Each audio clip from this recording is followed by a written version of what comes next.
Greetings, YouTube. Cross-Train here, coming to you again today from the game Banished. I am into episode number 6 for the village of Limes, which is rapidly becoming a town as opposed to a small little settlement village. As you'll see in this update from episode 5. When we ended episode 5, we were at the early spring of year 44. We had a population in Limes of 109 residents. And I had a lot of future expansion planned, but not yet executed. So let's see where we are today. You can see that we are currently in the early spring of year 52. So we're 8 years later. You can see that my population has grown from 109 to 181. Besides the beginning of this game, for those of you that are unfamiliar with the game, or those of you that haven't played too much of it, besides the beginning of the game, which is always a challenge just to survive your first winter, this I find to be one of the most precarious parts of the game, because you've got to control your population growth, because otherwise they outgrow your food supply and firewood supply and all that stuff. But at the same time, you grow extremely rapidly. You don't want to control your population too badly or too much, because then you can stifle population growth. The primary way that I've found to control your population, if you're wondering, is right here. How many homes do you have? You can see that right now I've got 59 homes and 60 families.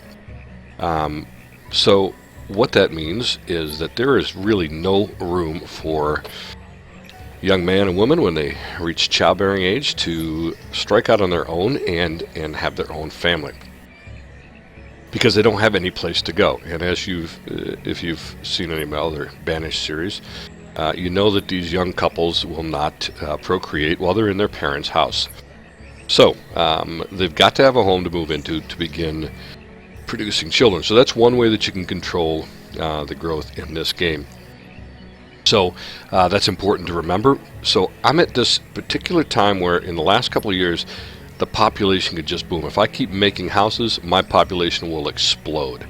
So trying to go slow enough to make sure that my food production keeps up with my population growth, as well as my firewood and logs and all that production keeps up with my population as well. So we'll show you a little bit about that. I'm going to go ahead and get this rolling just at a 1x speed. I like to do 1x speed when I'm actually sharing with you updates. So let's take a look around at Limes and see what's happened. You can see we're at kind of what began as the town center. You've got your church, you've got your town hall, you've got your hospital. I got a few houses around here. I don't recall if last time we're here if I had converted these two houses to stone houses. But as we move along and produce more stone, then we'll begin to produce more stone houses. You'll see a few of them around the settlement now.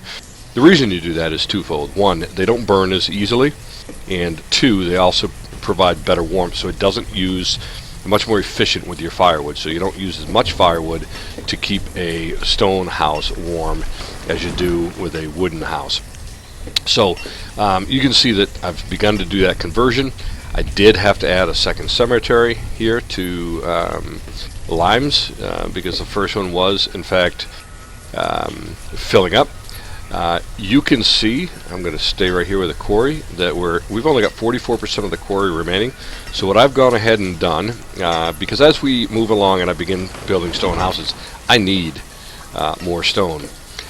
So what I've done is I've already pre-planned for my next quarry, which will be just around the corner from it. This is outside of the range of this hub here. You can see, so you can see the hub of the hunting cabin, the gatherer's hut, the forester's lodge.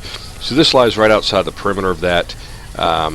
So my laborers will build a road over here, and then we'll have a stockpile here for the stone as it comes out of the quarry. So I do have that on hold right now. I will get this started pretty soon. So let's take a look at our workforce. We've got maximum workforce on most of the jobs except for laborers and builders. You can see I don't have a lot of them because I've redistributed them into our workforce. So we're just waiting for some more. You do see that we have 32 students. So again, these students will graduate into laborers, at which point we'll reassign them to whatever job we want them to be in. The other thing I did is in fact, since stone and iron are becoming more of a necessity, I did kick up. You can see I've got 7 stone cutters working on my quarry, and I have what do I have here? 10 miners working on my. That's probably too many. I have another mine that I'll show you in a minute, and I probably maybe have too many there. What do I have for total miners here? Yeah, I've got 10. So I've got for some reason, all these miners came over here. So I really just want 8 miners here. We'll put 10 over on the other mine. But again, so these guys are mining for iron, and I do have 8 of them. So we'll have to probably, well, let's kick it up to our 11th miner. Still should only have 8 here. And I have these guys mining for iron in this particular mine. So I have done some future. You can see these are all stone houses that I'm adding here. This is because I am kicking up my workforce production here. So I want to add some more houses over here. I have also built a road for future expansion down here to the south. Let's slide over here. You can see that I made my people very happy. Created a tavern, which I am currently making a peach ale for our population, which they do in fact consume. You can see there's a lot of things that you can use if you have to make ale. It does make your people happy. It increases the happiness of your population if you produce ale. So we are currently producing ale. My brewmaster is in this house. Over here I've added an orchard. You can see an apple orchard just outside of the regular town. This is where things get really different over here. We have done massive expansions over here. You saw the beginning of the production of this whole area here. You can see that I have made some pretty massive expansions here. So what I want to do actually is I want to actually take this and I want to actually destroy this. And I'm going to build a field here, I think. I'll do that in a little bit, but I do want to build a small field because this only holds 6 cattle, which is really not enough. But you can see as I swing by here,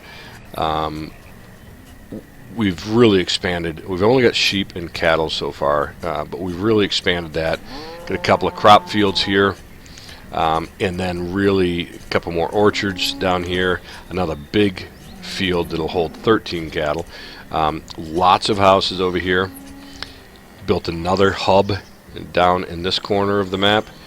Another market, which then serves this whole section of the map. So you can see here that we put a tunnel through here to get over into this section.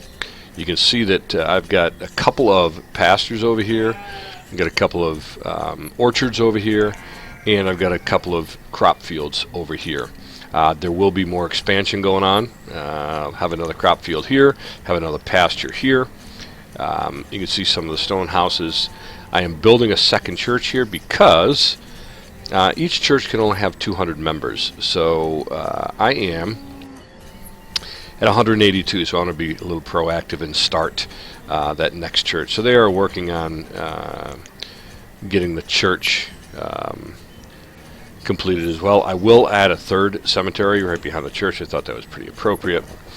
I have created space for some future expansion here. I'll have another orchard and another crop field on this side, a couple of houses as well, and I think I have 4 houses in there as well as a woodcutter.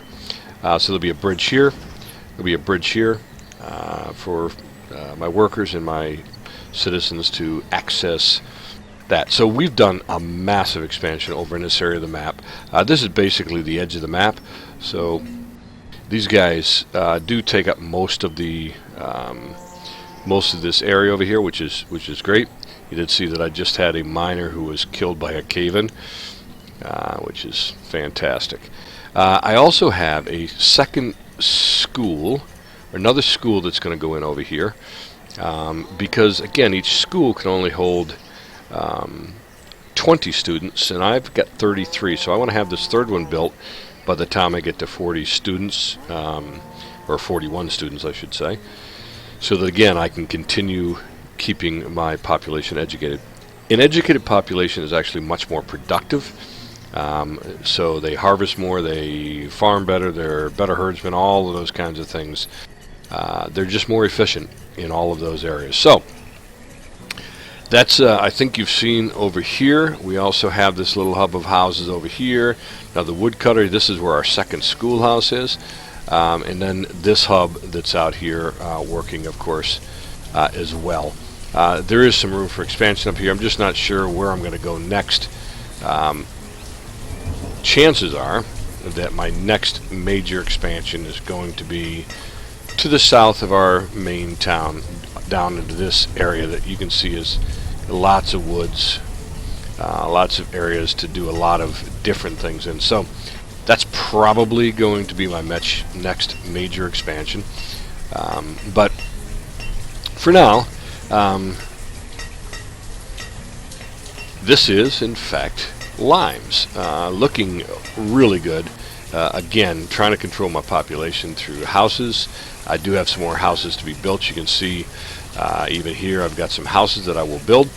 I'm going to go ahead and take this down because I don't need that small little crop field right there, or that small little pasture right there. I do have some larger pastures which I would like to get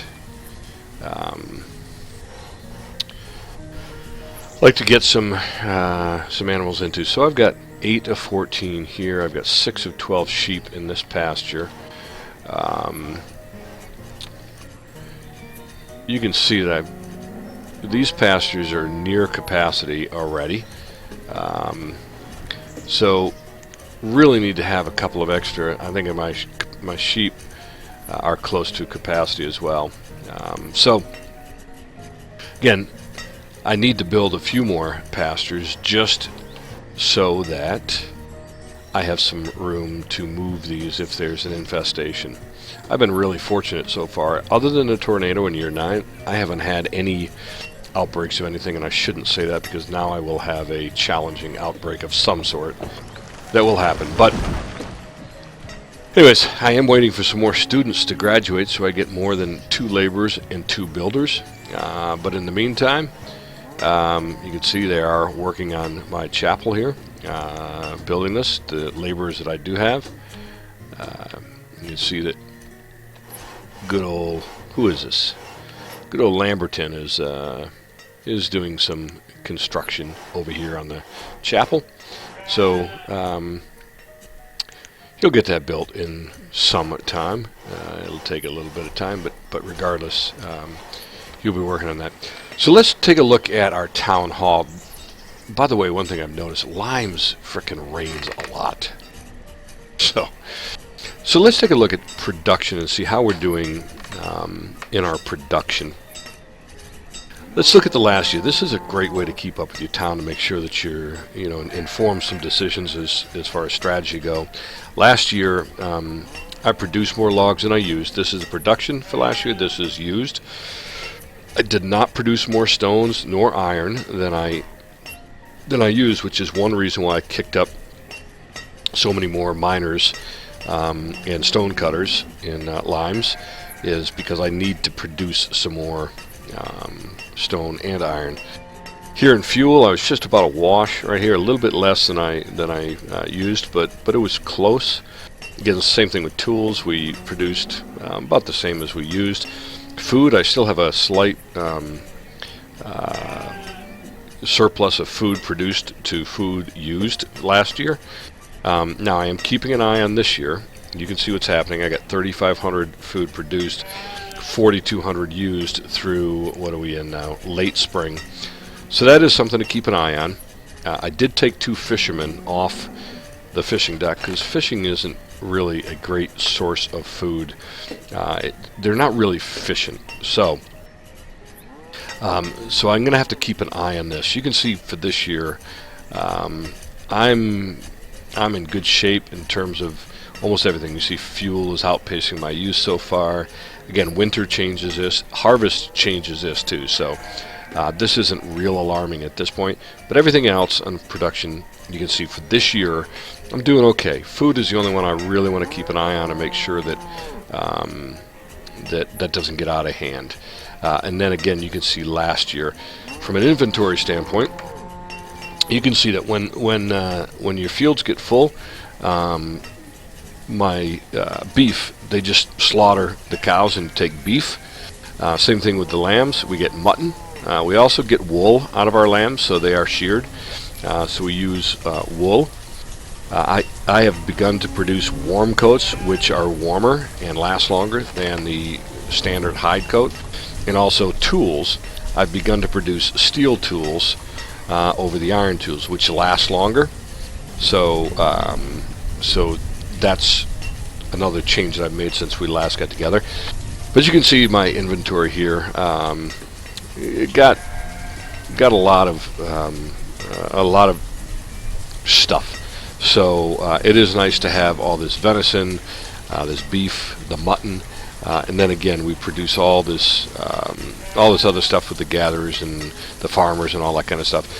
Many of the the squash, peaches, you'll see that those are pretty low right now, but that's because the harvest is in the fall, and then those things will just bust through the roof. So again, you can just keep an eye on this food production. If we're still taping this section when we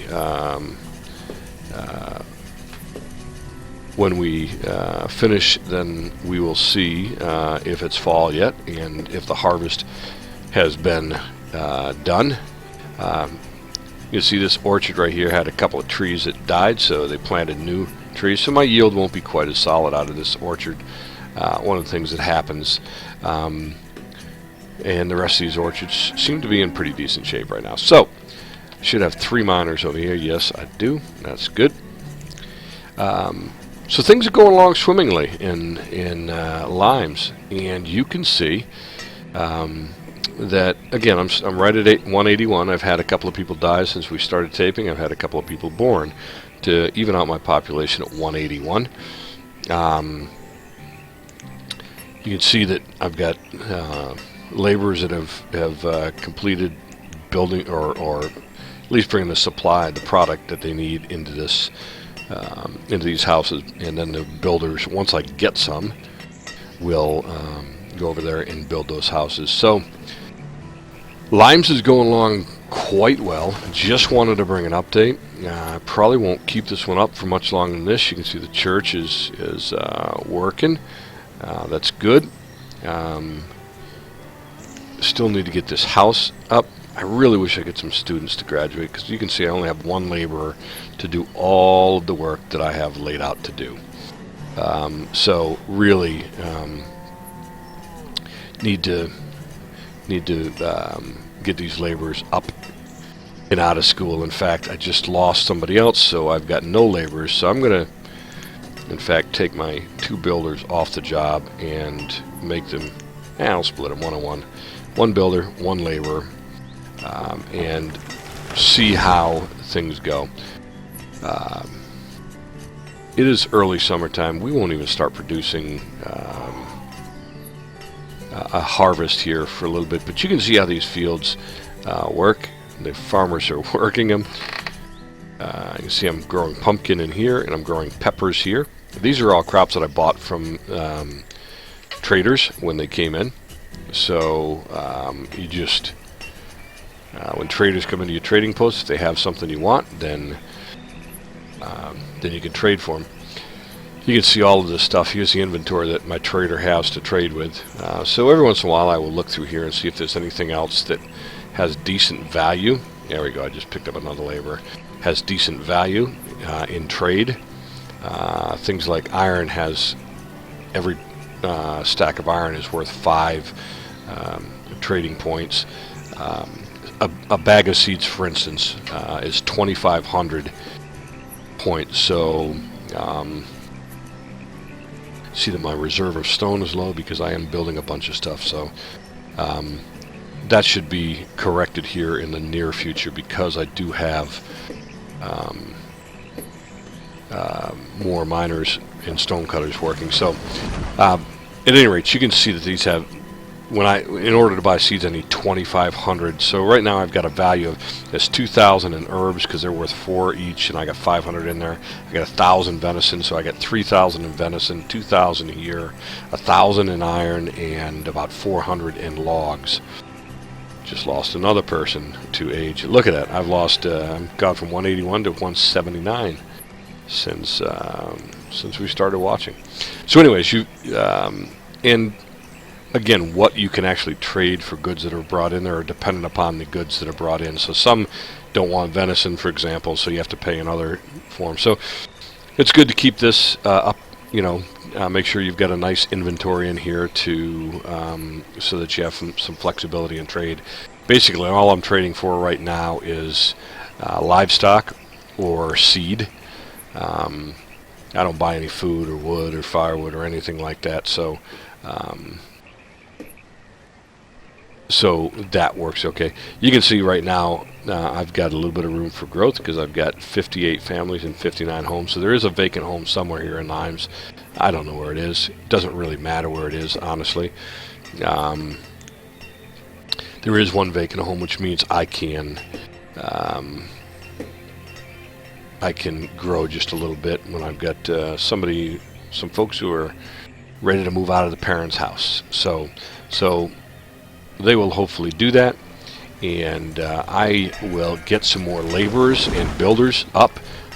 Here you go. You can see I'm going to take, I need one more cleric, so I'm going to have a second cleric who will come over here. And in this church, they got 0 members so far, but that's okay. There is a nice population that's going to be that is growing over here, so they will become members of this church, I suspect, in time. Again, same thing, reason I'm building this school here is because I want to serve this local populace that will be here and is all through here. So just spreading it out. The other factor, and then I'm going to call it quits for this. Dang it. Keep having people die here. 179, it's good. It's population control. That's the other kind of population control. But one of the other things that I'm doing here is trying to spread my resources out. So each one of these marketplaces, for instance, there's some overlap there, but each one of these marketplaces is just rich in supplies. Way richer than, say, a storage barn, which I have a few of them around the place, which also has supplies. This way, if something happens, whether it's a fire or whether it's